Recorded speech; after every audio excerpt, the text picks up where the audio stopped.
लेकिन हमारे देश के जो नेता हैं, हमारे देश के जो प्रधानमंत्री हैं, रक्षा मंत्री हैं, जब हुआ है हमारे जाबाज सैनिकों ने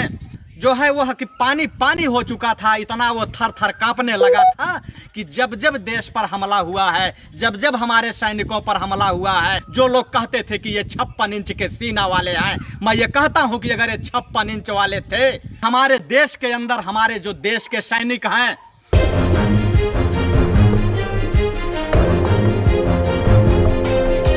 कि निशाना तुम्हारा चूक गया, 1.5 फुट ये बुजदिल चीनी सैनिक, फायर तुम पर झोंक गया। मेरे नौजवान साथियों, कल से आप लोग देख रहे होंगे कि जिस तरीके से चाइना ने हमारे देश के जवानों पर हमला किया है, हमारे देश के जवानों को हताहत किया है,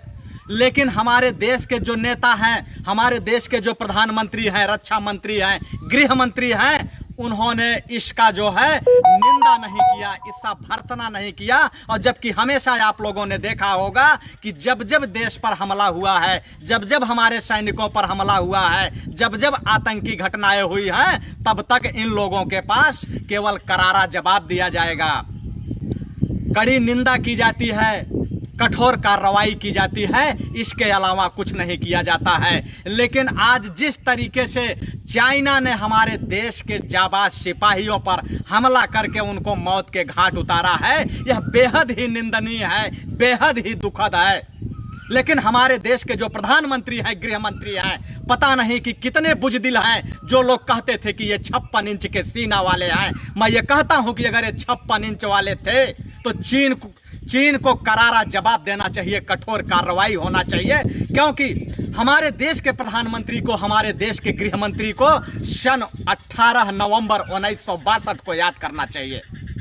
18 नवंबर 1962 को याद करना चाहिए कि जब महज 120 सैनिकों ने रेजांगला की चुशूल घाटी में पाकिस्तान के छक्के छुड़ाने का काम किया था। उसके बाद 1967 में नाथुला घाटी में चीन के छक्के छुड़ाने का काम किया था। चीन इतना बेशरम हो गया था, इतना जो है वह कि पानी पानी हो चुका था, इतना वो थर थर कांपने लगा था कि नाथुला के बाद आज तक भारत पर कभी उसने आंख उठाने की हिमाकत नहीं की। लेकिन जिस तरीके से उसने हमारे देश के सैनिकों के साथ गद्दारी की है, हमारे देश के सैनिकों पर गोली चलाया है, हमारे जाबाज सिपाहियों को मौत के घाट उतारा है, यह निंदनीय है। मैं यह चीन को कहना चाहता हूं, चीन को चेतावनी देना चाहता हूं कि यह भारत का जाबाज सिपाही, भारत का एक एक सैनिक, भारत का एक एक नागरिक चीन के छक्के छुड़ाने के लिए काफी है। मेरे जितने साथी देख रहे हैं, मैं सभी साथियों से गुजारिश करूंगा कि आप लोग कमेंट बॉक्स में लिखिए कि चीन को जवाब देना चाहिए कि नहीं देना चाहिए। चीन के साथ अगर जरूरत पड़ी तो आप लोग लड़ सकते हैं कि नहीं लड़ सकते। चीन के खिलाफ आप लोग हथियार उठाएंगे कि नहीं उठाएंगे। आज मैं ये कहना चाहता हूं कि हमारे देश के अंदर हमारे जो देश के सैनिक हैं, वह जब जब युद्ध हुआ है, चाहे चाइना से हुआ हो, चाहे पाकिस्तान से हुआ हो, चाहे बांग्लादेश से हुआ हो, जब जब हुआ है, हमारे जाबाज सैनिकों ने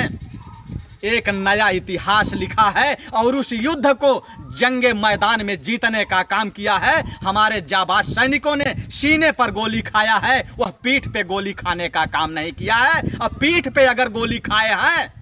तो पीठ पे गोली खाने वाले ये वही गद्दार लोग हैं जो गजनी को इस देश में आमंत्रित किए, गोरी को इस देश में आमंत्रित किए, डच को इस देश में आमंत्रित किए, अंग्रेजों को इस देश में आमंत्रित किए। वही लोग पीठ पे गोली खाते हैं और बाकी लोग सीने पे गोली खाने का काम किए हैं। आज हमारे देश के जो सैनिक हैं, वह चीन की क्या औकात है, वो चीन को चीन के अंदर घुस के मारने की क्षमता रखते हैं। लेकिन जो हमारे देश के जो नेता हैं, वो हमारे देश के नेताओं ने हमेशा सेना के साथ गद्दारी की है, सेना को मिलने वाली सुविधाओं के साथ गद्दारी की है। मैं आपको बताना चाहता हूं कि इन्होंने घोटाले पर घोटाला, घोटाले पर घोटाला, जब जब हमारे देश के सैनिकों को कुछ दिया गया, जब भी हमारे देश के सैनिकों को मजबूत करने की कोशिश की गई, हमारे देश के जो नेता हैं वो घोटाले पे लगे रहे और घोटाले पे घोटाले करते रहे। जीप घोटाला 1948 में हुआ, सेना के लिए 200 जीप देने की बात चली थी। लेकिन मात्र उनको 155 जीप दी गई और बाकी 45 जीप जो है वो कमीशन खोरी में चला गया। 1977 में बोफोर्स घोटाला होता है और बोफोर्स घोटाला में 400 तोप आती है, लेकिन उस पर भी 142 करोड़ का कमीशन खोरी हो जाती है, घोटाला हो जाता है। बराक मिसाइल सौदा होता है जिसमें कि एपीजे अब्दुल कलाम का विरोध होने के बावजूद उस मिसाइल को सौदा किया गया और उसमें कमीशन खोरी की गई, उसमें घोटाला हुआ। 1999 में जब हमारे जाबाज सैनिक कारगिल का युद्ध लड़ रहे थे, उस कारगिल के युद्ध में हमारे देश के जो नेता थे, जो रक्षा मंत्री थे,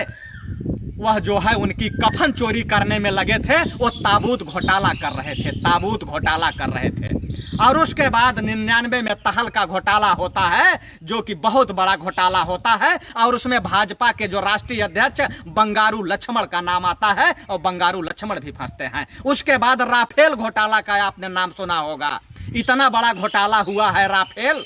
कि आप लोग कल्पना नहीं कर सकते। ये जो टोटल रक्षा सौदों में 7 घोटाले हुए हैं, जीप घोटाला, बोफोर्स घोटाला, बराक मिसाइल घोटाला, कारगिल युद्ध के दौरान ताबूत घोटाला, 12 में ट्रक घोटाला, 99 में तहलका घोटाला और राफेल घोटाला।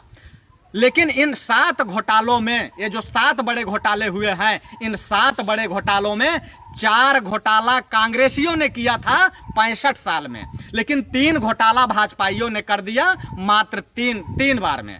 चैनल को सब्सक्राइब नहीं किया है तो प्लीज़ सब्सक्राइब कीजिए और ताज़ा अपडेट पाने के लिए बेल आइकन को दबाना ना भूलें।